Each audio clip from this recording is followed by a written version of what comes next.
யாவர்க்குமாம் இறைவர்க்கொரு பச்சிலை, யாவர்க்குமாம் பசுவுக்கொரு வாயுரை, யாவர்க்குமாம் உண்ணும் போதொரு கைப்பிடி, யாவர்க்குமாம் அவருக்கு இன்னுரை தானேன்னு பாடிட்டு போயிருக்க. இந்த ஈஸ்வர வழிபாட்டுக்கு எப்படி புற உயிர்களை பேணுறதுன்றது ரொம்ப முக்கியமாக இருக்குன்னு, அதை எப்படி பண்ணணும்னு நம்மளுக்கு பெரிவாக எளிசாக வழிகாட்டியிருக்காங்க. இப்போ நம்ம திருவாசகத்தில் திரு அண்டப்பகுதியில் இருக்கோம். அப்போ திரு அண்டப்பகுதியில் நம்ம போற்றா வாக்கை பெரியேன் பொறுத்தல் புகழேன் அப்படிங்கிறார். அடுத்த வார்த்தை துற்றவர் வருந்த உரைப்பவர் கொளித்துங்கிறார். அப்போது தபஸாக இருக்கும் பொழுது மற்ற உறவினர்கள்லாம் அவளை பார்த்து வருந்துவா, ஆனால் அந்த இறைவன் வருந்துறதில்லை. ஏன்னாக்கா அவர் அகங்காரமான தபஸை ஏற்றுக்கிறது இல்லை, பக்தியை தான் ஏற்றுக்கிறாருன்றத பார்த்தோம்.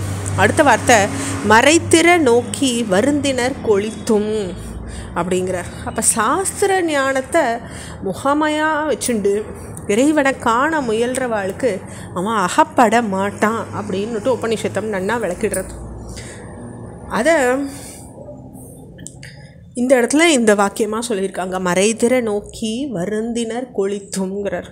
இத்தந்திரத்திற்காண்டுமென்றிருந்தோர் கத்தந்திரத்தின் அவ்வியன் ஒழித்து அப்படிங்கிறார். அப்போ தந்திரம் அப்படிங்கும்பொழுது ஒரு உபாயத்தை பற்றி பேசுகிறார். அப்போ இந்த உபாயத்தால் இறைவனை கண்டுள்ளான்னு முயல்றவாளுக்கு அந்த உபாயத்தாலேயே அங்கே அவன் மறைஞ்சிருந்து காட்சிக்கு எட்டாதவனாக மாறிடுறான். அதாவது தந்திர சாஸ்திரம்ன்றது ஒரு அலாதியான வழிபாட்டு முறை. அப்போது அதை நம்ம மாறாக கையாளும் போது வைதீக முறையாகவும் ஆகம முறையும் சேர்ந்து தக்ஷணாசாரம் அப்படின்னு அது அழைக்கப்பட்டிருக்கு.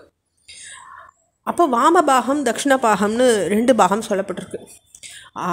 அதனால் இறைவனுடைய அருள் இல்லாது அவைகளால் ஒரு நாளும் நம்மளால் எந்த சாதகர்களாலையும் எதுவும் செஞ்சிட முடியாதுன்னுட்டு நன்னா சொல்கிறார் மாணிக்கவாசகர். முனிவர நோக்கி நனிவர கௌவி யானென தோன்றி எலியென பெயர்ந்து வானுதர் பெண்ணென ஒழித்தும் சேர்ந்தையின் அப்படிங்கிறார். அப்போ என்ன ஆறுது, பேரூக்கத்தோடு உன்னை நன்னா பற்றி பிடிச்சி ஆராய்ஞ்சு பார்க்குறவாளுக்கு நீ ஆணா விளங்குற, அழியாவும் விளங்குற, பண்பாடு அடைஞ்சுள்ள பெண்ணாக பரிணமிக்கிற. பின்ன இவை யாவும் கடந்தும் இருக்கு. அதாவது பெண்ணு ஆணு அழி 3ஆவும் இருந்து அது எல்லாவற்றையும் கடந்தவனாகவும் நீயே தான் இருக்கேன்ற. ஐம்புலன் செலவிடு தருவரை தொறும் போய் துற்றவை துறந்த வெற்றுயிராக்கை அருந்தவர் காட்சியுட்டிருந்து வெளித்துங்கிறார்.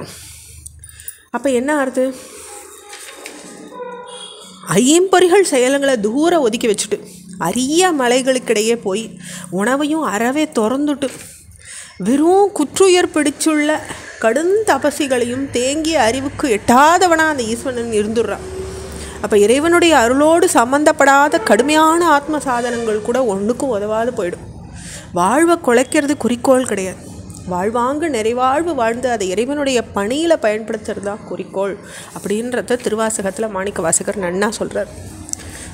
ஒன்றுண்டில்லை என்றறி ஒழித்தும் பண்டே பயிரோரும் இன்றே பயிரோரும் ஒழிக்குன் சோரனை கண்டனம் ஆர்மினான் ஆர்மினன் மலர்ப்பின எளீர் அப்படிங்கிறார். அப்போ என்ன ஆறுது, ஒன்றொண்டில்லை ஒன்றறி ஒழித்தும். அப்போ அனைத்துக்கும் ஆதாரமான முழுமுதற் பொருளாக ஒருத்தன் இருக்கான்னு ஒர்ந்து கொள்ள இயலாத சிற்றறிவுக்கு ஈசன் எட்டாதவன் ஆயிடுறான். அப்படி முன்ன தோன்றிய நூல்களும் பின்ன தோன்றிய நூல்களும் சிறு தெய்வங்கள் வசப்படுத்துறதுக்கான வழிகள் சொல்லப்பட்டிருக்கு.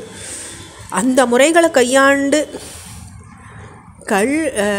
கடவுளை கண்டுபிடிக்க முயல்றவனுக்கு கடவுள் காணுதற்கு படாடோபமான வழிமுறையை சொல்லப்பட்டிருக்கு.